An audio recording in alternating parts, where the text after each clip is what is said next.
Hey friends, it's Dennis of 3D Mini Magic. This is a little different video from what I usually do. This is not really a promo for a particular piece, although I do have a piece that becomes relevant here. I thought I'd do a little series focusing on the different creatures that I sell as miniatures. And as a devoted H.P. Lovecraft fanatic, I thought I would start with one of them. I'll have a picture up on a miniature that is available on my website, and it's the one that I created myself, so it's special to me. The creature is called a Yithian, Y-I-T-H. In the original H.P. Lovecraft story, The Shadow Out of Time, they're also called the Great Race, which is probably not a term we would use today. Now, the idea of the Yithians, they are these creatures who have the power to telepathically project their minds across time and millions of years, billions of years, and they kind of switch bodies with some being in the past or the future. And so the Yithian lives in the other being's time, like if they, in the story, they switch minds with someone living on the planet Earth in the 1930s, which is when Lovecraft wrote it. And the person then lives in the Yithian body. In that case, it was in the past. And we learn in the story, that the Yithians lived on Earth, but millions of years ago. And their own experiments might be responsible for some species on Earth, including human beings. Now, there's a couple interesting issues here. Lovecraft died in 1937, and I'm blanking, I forget exactly the year that Shadow Out of Time was written, but it's late in his career, and that's interesting. For a couple of reasons. One, you see the mature Lovecraft, his writing has gotten pretty sharp at this point. He's been a professional writer for 20 years at that point. He published his first story in 1917, I believe. Now, with Lovecraft, there's a great big elephant in the room. What do I mean by that? Well, let me be quick and blunt, keep the video to minimum.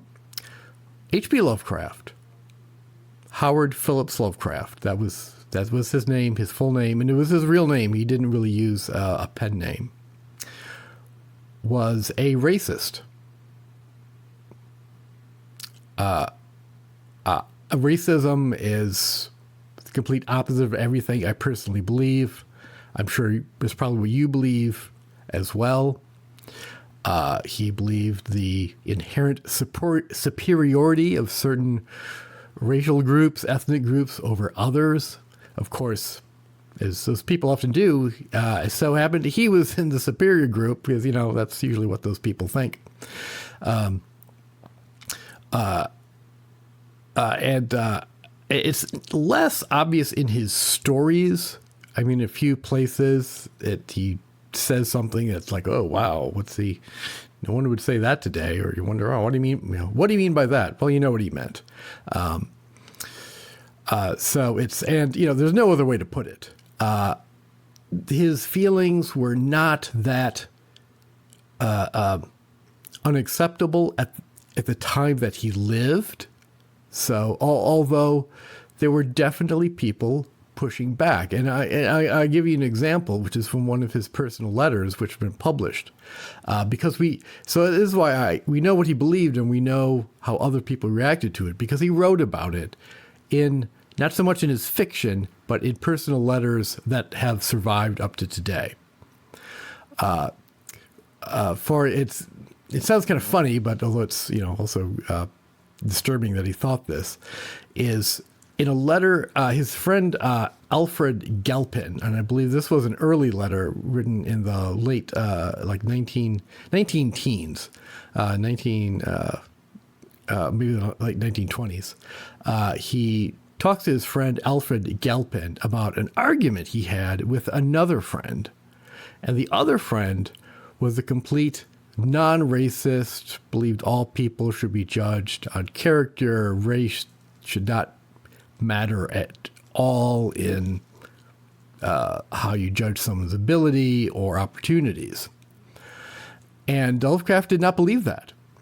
And I'm saying that so it's not just that, well, everyone back then believed it, because not everyone, even in the early 20th century, did not believe that. There were civil rights movements, there were women's rights movements that were pushing back on those ideas. Although Lovecraft, like I said, Lovecraft's ideas, I think they were a bit extreme even for the time, but they weren't completely unacceptable. They wouldn't, people wouldn't throw you out of their house for saying that.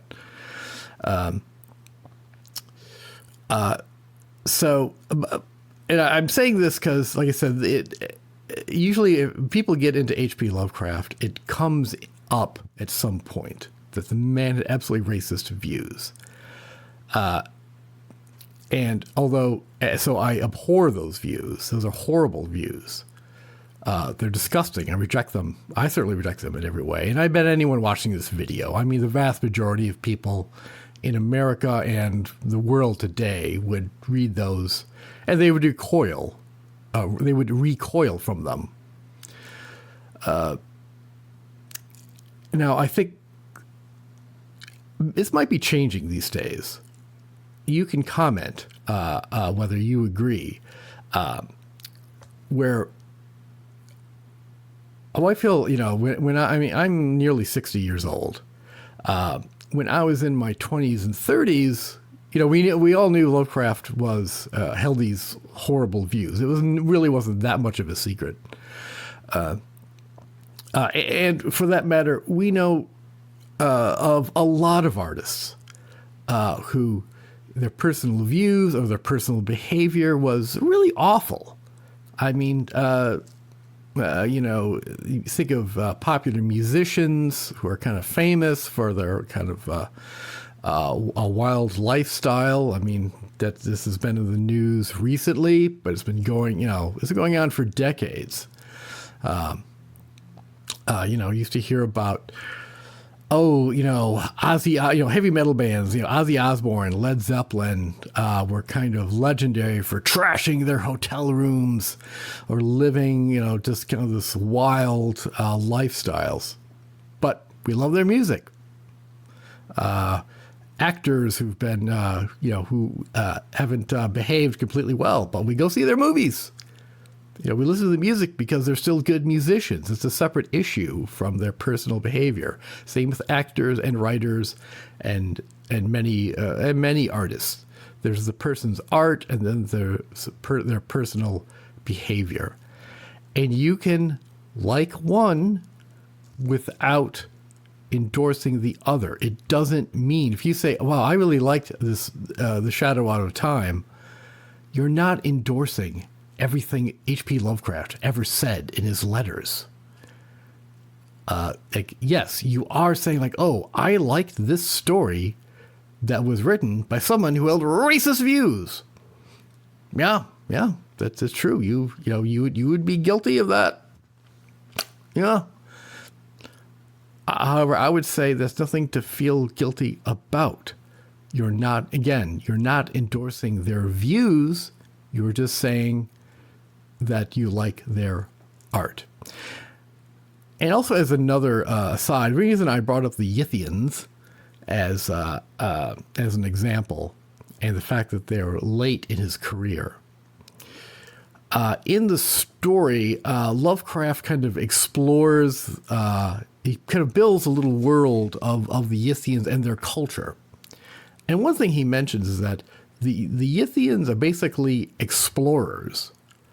they're not trying to control the world or take over anything by like switching minds. They are literally just compiling knowledge. There's also kind of a little subplot that there's some other alien creature that are kind of after them, and eventually they will want to migrate to another planet. Although the story says explicitly that it won't be, it's not human beings. They're not going to like take over all our minds and live here. Live in our bodies, that they're going to, because the Yithians are time travelers, they know their own history. They know their own future, which is kind of an interesting idea. And so Lovecraft kind of goes out of his way to say the Yithians are not evil. They're not really villains in a sense. I'm sorry, I got distracted. Anyway, they're just a different species with their own agenda and their own, pursuing their own interests. And that's, my realistic fear is that Lovecraft never really changed his mind. And there's nothing in his personal letters, where he, got the light and said, oh my God, racism is so wrong. I was wrong about all that for years.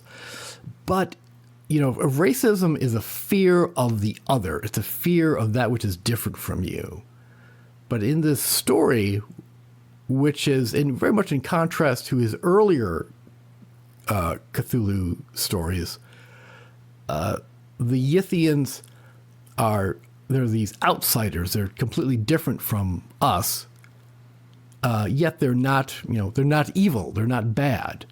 And I like to think that near the end of his life, he was in his own way working his way, whereas he was willing to see the other as simply different, but worthy of respect. That's just a few thoughts. I hope you find that interesting. If you do, feel free to comment, of course, like and subscribe. This is how YouTube works. And